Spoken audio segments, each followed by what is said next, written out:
Zinyar Golo was born beneath twin moons, where stars whispered fate into a warrior's cradle, and silence wrapped him like a prophecy unborn. In the land of Elthurian, where spirits slept in rocks, he was not raised by men but by winds and echoes. Each storm carved his skin, each silence shaped his soul. No mother's lullaby reached his ears, only the low growls of old mountains calling, teaching him the language of Zinyar never cast a shadow after birth. Elders feared him, called him Light's curse, but he walked with his chin toward the stars. He wasn't allowed near sacred fires or wells. The village believed he would drain their blessings, so he lived near cliffs, befriending hawks and sky. At night, the moon bowed lower to him, as if it knew a burden older than lifetimes, and gave him dreams made of visions and ashes. The sword that sang. On his 16th dawn, he found a blade in the stream. Forged of silver glass and the cries of fallen warriors, it hummed in his hands like a forgotten lullaby. The sword named itself Therion and claimed to remember the gods of before, those who died when men began to lie. It refused to bleed for cowards or kings, only for those who knew loss deeper than gold, and Zinyar bled silently every night. The Whispering Trees. Beyond the flame ridge stood the Whispering Trees, where bark spoke truths that men couldn't bear, and leaves turned black if touched by liars. Zinyar walked there barefoot, no fear in his stride. He asked, "What am I?" And the trees replied, "You are not born, you were chosen by ruin."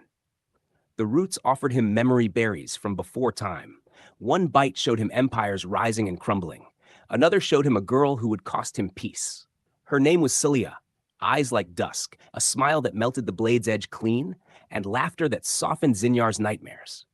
But she belonged to the king's guard, sent to seduce, to spy, to end him quietly, yet she fell in love with the boy of prophecy. They kissed under dying stars and forgotten songs, while behind the cliffs, war drums whispered, and betrayal brewed in her sleepless sighs. War in the blood. The king's men came at dawn like shadows, burned the cliffs, silenced the birds, and Celia screamed, "Run, my love!" But Zinyar stood like a mountain refusing to crumble. Therion sang in his hands, a hymn of vengeance. Steel met steel, and time slowed to grief. He killed 17 with tears on his cheek, not for bloodlust, but for the right to remember what peace tasted like in Celia's hair. The chains of glory. They caught him while asleep in her arms, bound him in moon metal impossible to break, hung him between two suns for all to mock. The people called him monster with no past, but children cried at the sight of his eyes, for they saw something pure the adults could not. Celia watched, her heart cleaved by loyalty, yet she broke his chains with a stolen prayer, and the skies cracked open in thunderous joy. The River of Names. Zinyar traveled north to the River of Names, where every drop remembered someone forgotten, and each wave whispered secrets from before flesh. There, he learned of his true bloodline, that he was born from time, not womb, a stitch in fate's fabric meant to mend dimensions. He wept, not from weakness, but from awakening, and let the river teach him every language of pain, until his silence could kill and his voice could heal. The time-worn temple. Deep in the Marrow Hills stood a temple, where time aged in reverse and monks spoke in riddles. Zinyar knocked with humility, not pride. The monks tested him with trials of patience. He sat in fire, walked on thoughts, ate silence, until his spirit forgot the shape of ego. At last, the oracle whispered, "You are ready now, but destiny comes with a price too cruel." And Zinyar answered, "So be it." The storm he called.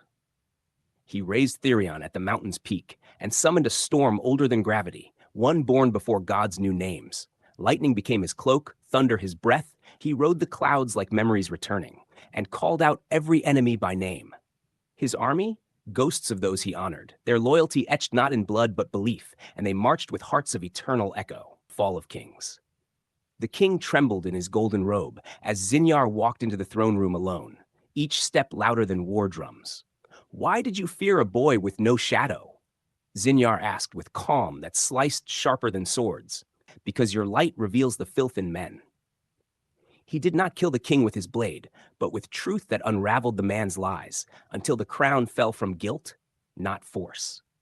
Love reborn in ashes, Celia returned carrying scars and prayers. She had walked through betrayal to redemption, and Zinyar's arms were a home, not a cage. Together they rebuilt what war tried to erase, not kingdoms but kindred hopes and healing songs. their love no longer fragile, but forged in loss.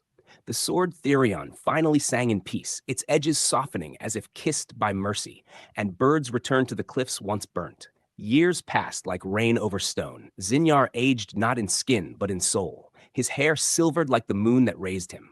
He chose to sleep beneath the whispering trees, not in death, but in a timeless dream, so the world could borrow his courage when needed. Therion rests beside him, still humming, awaiting a hand worthy enough to wield it, while the wind tells his story every night. Epilogue. The boy with no shadow casts light forever. Children chant his name in lullabies. Zinyar Golo, light of the forgotten flame, their eyes reflecting cliffs, stars, and swords. He became more than myth, more than man, a mirror to every soul who dares to hope, and a reminder, silence can roar the loudest. So if you find yourself shadowless one day, know you walk not alone, but with his light, for Zinyar Golo lives where courage is born. The dream of stone, beneath the roots of the whispering trees, Zinyar's body rested in stillness, untouched by time. But his spirit roamed realms only prophets whispered of. In the dream realm, where light folds like silk, he stood on rivers made of old memories, and mountains bent like sorrowed heads before him. The stars had names here, each one a soul lost, and they blinked when remembered, wept when ignored. He walked barefoot across forgotten prayers. He met a boy crying by a shattered moon. "Who are you?" Zinyar asked with breathless care. "I am who you were, before fate stole choice." The boy held a mirror carved from stone. It didn't show Zinyar's face, but his regrets, moments unlived, hugs unfelt, truths untold. He fell to his knees, not from pain, but from the weight of everything he never said, and the dream wind carried his sighs like psalms. A lion made of thunder greeted him next. "Roar for me, child of storms," it demanded, "but only if your courage outweighs your guilt." Zinyar stood and exhaled silence so vast, the stars paused to hear it sing, and the lion bowed, calling him Heart of Echoes.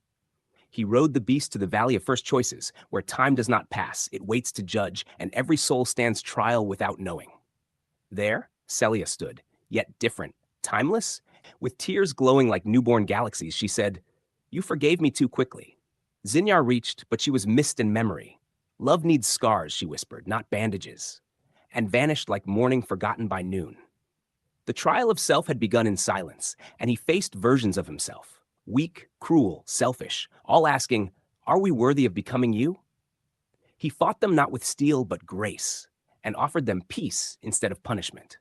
Because even shadows deserve their share of light. The dream realm grew quiet after his choice, and a stone door opened in the sky, inviting him to meet the one who waits. It was not God. It was not death. It was a girl with no eyes, no lips, just voice, singing his story backwards in soft ache. "Rest, Zinyar," she hummed. "You've earned it." But he shook his head with warrior's ache. "Rest is not mine until the world breathes fully." She nodded and placed a feather on his chest, saying, "When this vanishes, return." And he woke inside the roots of the whispering trees, the mirror of time. The world had changed while he dreamed. Elthurian was no longer flames and war, but technology, silence, and shadows in gold suits. People no longer believed in whispers or trees, but in screens, numbers, and echoes without voices. And Zinyar walked like myth into their steel cities. They laughed at his cloak made of wind, mocked the blade that hummed instead of cut. But still, some children bowed without knowing why. He saw statues of himself in hidden gardens, but none looked like him, just fantasy versions, heroic lies built on misunderstood courage. Therion trembled in his hand with grief. "Even memory has been commercialized," it whispered, and Zinyar kissed the hilt like an old friend. He found Celia's grave beneath a weeping willow, her name carved in digital tears and code, and the stone said, "She died waiting for a return." He fell to the earth and screamed into dust, not out of rage, but loneliness layered in guilt. For every moment he chose purpose over love. A monk in chrome robes approached quietly. "You are Zinyar, the no-shadowed child," he said. "Come, we have tried to replicate you." In a hidden lab called Vault of Echoes, they had cloned his soul 77 times. Each clone failed, not in strength, but in heart. "They lack your silence," the monk admitted softly. "They roar without listening, strike without cause, and worst, they fear love more than death." Zinyar asked to see one of them fight, and watched a clone burn a town for sport, calling himself the true Zinyar before mirrors. The real Zinyar walked up calmly, blade still, looked in the clone's eyes without judgment, and said, "Your shadow is not mine to carry." The clone broke into sobs, then dust. For truth unmasks even the mightiest lie, and only real pain leaves real scars. The monk asked, "Will you stay and teach?" Zinyar shook his head with timeless ache. "I am a warning, not a map." He visited 7 cities in silence, only healing the old, the broken, the kind, until his name became wind once again. In the final city, he found a mirror. It showed nothing, not even him, and he smiled. "I've finally returned myself." The return of the shadow. The feather on his chest dissolved in moonlight, and the wind spoke in tones of finality. "Zinyar, you have kept your promise." He walked back to the cliffs of childhood, where trees still whispered and hawks still waited, and the stars blinked with ancient affection. There, the oracle stood, older, now tree-like, her roots buried in memories he had forgotten. "Child of fate," she said, "your shadow has returned." Behind him stood the boy with no shadow, now casting one that flickered like hope, and it stretched across the land like a river. Zinyar sat beside Therion, placing it gently. "You are no longer needed," he said kindly, and the blade turned to petals in his hand. Children gathered, drawn by wind and whispers, and he told them not of wars or swords, but of forgiveness, silence, and listening to pain. He aged in front of them, not dying, living, each wrinkle a story, each breath a chapter, and they didn't cry, they stood taller. The final night came as music in the sky. Stars gathered close like family once lost, and Zinyar looked up with peace, not victory. His last words were not poetic or grand. He simply said, "Don't become me, become you." And the earth welcomed him like a long-lost son. The shadow that lit the world. No tomb holds Zinyar's name, no statue captures his silence, yet every quiet act of kindness is him. When you forgive instead of punish, when you listen more than speak, when you stay after everyone leaves, you are walking in Zinyar's shadow and lighting the world with echoes of peace. Forever.